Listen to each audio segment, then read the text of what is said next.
Karimnagar police commissioner పై తాను మత మార్పిడి ఆరోపణలు చేసినట్లు వస్తున్న వార్తలపై హుజూరాబాద్ ఎమ్మెల్యే పాడి కౌశిక్ రెడ్డి తీవ్రంగా స్పందించారు. తెలంగాణ ఐపీఎస్ అధికారులు అసోసియేషన్ తనపై చేసిన ఆరోపణల్లో ఏమాత్రం వాస్తవం లేదని ఆయన వీడియో విడుదల చేసి అందులో స్పష్టం చేశారు.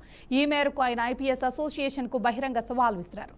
కరీంనగర్ సిపి గౌస్ ఆలం మత మార్పిడులు చేస్తున్నారని తాను అన్నట్లు నిరూపించాలని కౌశిక్ రెడ్డి డిమాండ్ చేశారు. నేను అనని మాటలు అన్నట్లుగా చిత్రీకరిస్తున్నారు. ఒకవేళ నేను ఆ వ్యాఖ్యలు చేసినట్లు నిరూపిస్తే మరుక్షణమే నా ఎమ్మెల్యే పదవికి రాజీనామా చేస్తాను, అంతేకాకుండా శాశ్వతంగా రాజకీయాల నుంచి తప్పుకుంటా అని ఆయన ప్రకటించారు.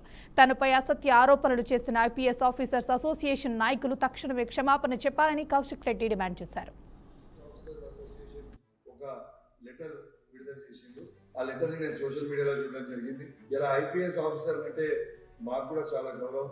కానీ ఐపీఎస్ ఆఫీసర్లే రాజ్యాంగాన్ని ప్రజల్ని కాపాడాల్సిన ఐపీఎస్ ఆఫీసర్లే నేను మాట్లాడిన మాటల్ని వక్రీకరించి రాస్తే చాలా బాధ అనిపించిందని చెప్పి ఈ సందర్భంగా తెలియజేస్తా ఉన్నాను. ఇలా వాళ్ళు రాసిన లెటర్లో ఏమని రాసిండ్రు? వాళ్ళు రాసిన లెటర్లో నేను సిపి గారిని ఆయన మత మార్పిడి కరీంనగర్ జిల్లాలో చేస్తుండ్రు అని నేను అన్నా అని రాస్తున్నాను. నేను ఈ ఐపీఎస్ ఆఫీసర్ అసోసియేషన్ కి సవాల్ విసురుతా ఉన్నాను.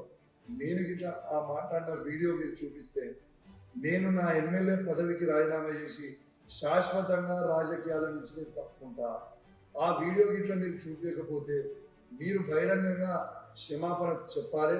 లేకపోతే మీ అందరి మీద ఖచ్చితంగా ప్రివిలేజ్ మోషన్ మూవ్ చేస్తా. ఎందుకంటే నన్ను మీ అందరూ క్యారెక్టర్ అసోసియేషన్ చేసే ప్రయత్నం చేస్తా ఉన్నారు. ఇది చాలా చాలా తప్పు. నేను అట్లాంటి మాటలు అనలేదు అని కూడా తెలంగాణ ప్రజలకి విజ్ఞప్తి చేస్తూ సెలవు తీసుకుంటా ఉన్నాను.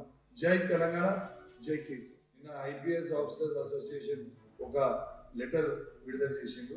ఆ లెటర్ ని నేను సోషల్ మీడియాలో చూడడం జరిగింది. ఇలా ఐపీఎస్ ఆఫీసర్ అంటే మాకు కూడా చాలా గౌరవం.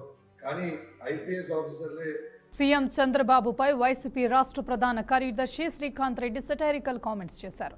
దైవ భక్తుల మనోభావాలను దెబ్బతీస్తున్న చంద్రబాబుకు మంచి బుద్ధి ప్రసాదించారని, వీరభద్రస్వామి దేవస్థానంలో ప్రత్యేక పూజలు చేశారని చెప్పారు.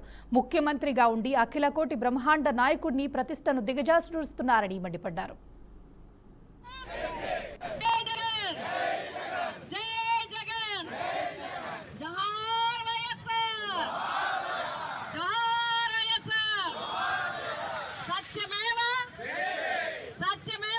నందినగర్లోని మాజీ సీఎం కేసీఆర్ నివాసానికి సిట్ నోటీసులు అంటించడం దారుణమని బీఆర్ఎస్ నేత ఆర్ఎస్ ప్రవీణ్ అన్నారు. ఓ వ్యక్తి ఎక్కడ ఉన్నారో తెలియనప్పుడే పోలీసులు ఇలాంటి చర్యలకు దిగుతారని, కానీ కేసీఆర్ ఎక్కడ ఉంటారో తెలుసు కూడా ఇలా చేయడం సరికాదన్నారు. మంత్రులకు కేసీఆర్ ఎక్కడ ఉంటారో తెలుసు, కానీ రేవంత్ రెడ్డి కింద పనిచేసే పోలీసులకు తెలియదా అని ఆర్ఎస్పీ విమర్శించారు. నోటీసు ఇంటి మీద అతికిచ్చింది. ఎంత ఘోరం! లీడర్ ఆఫ్ అపోజిషన్, ప్రతిపక్ష నాయకుడు ఇంటి ముగ్గట, ప్రతిపక్ష నాయుడు ఎక్కడుంటాడో తెలుసు. ఆ క్యాబినెట్లో ఉండే మంత్రులందరూ కూడా ప్రతిపక్ష నాయకుడి ఇంటికి పోయి రకరకాల పండగలకు కార్యక్రమాలకు ఇన్వైట్ చేయడం వచ్చు, ఫోటోలు దిగడం వచ్చు, సోషల్ మీడియాలో పెట్టడం వచ్చు, అధికారికంగా ఇవ్వడం వచ్చు. కానీ రేవంత్ రెడ్డి గారి కింద పనిచేస్తున్న పోలీసులకు మాత్రం కేసీఆర్ గారు నివాసం ఉంటున్న బంజారా హిల్సే కనిపిస్తా ఉన్నది, నందినగరే కనిపిస్తా ఉన్నది. అక్కడ గోడకు అంటించి వచ్చింది. ఇంతకన్నా దుర్మార్గమైన కక్షపూరిత రాజకీయం ఏమన్నా ఉంటుందా? ఒకసారి తెలంగాణ ప్రజలు ఆలోచించాలి. నేను దాంట్లో లీగల్ పాయింట్స్ కూడా చెప్తాను, ఎందుకు నోటీస్ అంచడం తప్పనేది. మీరు మరి హైదరాబాద్ నగర పోలీసులు కేసీఆర్ గారు ఆ నోటీస్ తీసుకొని వారు వెంటనే ఆ నోటీసు అందిన వెంటనే వారికి సమాచారం అందిన వెంటనే వారు వెంటనే ఏం చెప్పిండ్రు? అయ్యా, నేను మర్కుక్ మండలం ఎర్రవల్లి గ్రామంలో ఉంటున్నాను. నా వయసు 65 సంవత్సరాలకు పైబడ్డది. చట్ట ప్రకారం 65 సంవత్సరాల పైబడ్డ వ్యక్తులను మీరు వాళ్ళు ఎక్కడుంటే అక్కడనే వాళ్ళతో మాట్లాడాలి, వాళ్ళని విచారించాలి. అంతే తప్ప మరి నేను పరిస్థితి లేదని చెప్పిన తర్వాత కూడా మళ్లీ కక్షతోని మళ్లీ నందినగర్ పోయి మళ్లీ ఫేస్ చేశాను. ఒక లీడర్ ఆఫ్ అపోజిషన్, తెలంగాణ తొలి ముఖ్యమంత్రి,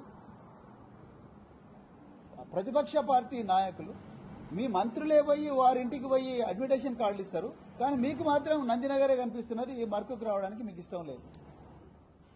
అంటే ఎంత కక్ష రేవంత్ రెడ్డి మనసులో ఉన్నదో నెల్లూరు రూరల్ నియోజకవర్గంలో అభివృద్ధి పనులు జోరుగా సాగుతున్నాయి. వీఆర్ కళాశాల నుంచి నారాయణ మెడికల్ కాలేజీ వరకు 3.50 కోట్ల వ్యయంతో చేపట్టనున్న రోడ్డు అభివృద్ధి పనులకు నెల్లూరు రూరల్ ఎమ్మెల్యే కోటమిరెడ్డి శ్రీధర్ రెడ్డి శంకుస్థాపన చేశారు. అనంతరం నారాయణ హాస్పిటల్ జంక్షన్ నుంచి గొల్లపాలెం రోడ్డు వరకు సెంట్రల్ డివైడర్ ఏర్పాటు చేస్తున్నట్లు తెలిపారు. ఈ ప్రాంతంలో తరచూ ప్రమాదాలు జరుగుతున్న నేపథ్యంలో ప్రజల భద్రత దృష్ట్యా డివైడర్ నిర్మాణం చేపట్టినట్లు తెలిపారు. కూటమి ప్రభుత్వం అధికారంలోకి వచ్చిన తర్వాత నెల్లూరు రూరల్ నియోజకవర్గంలో 100 కోట్ల రూపాయల అభివృద్ధి పనులు జరుగుతున్నాయని ఎమ్మెల్యే పేర్కొన్నారు.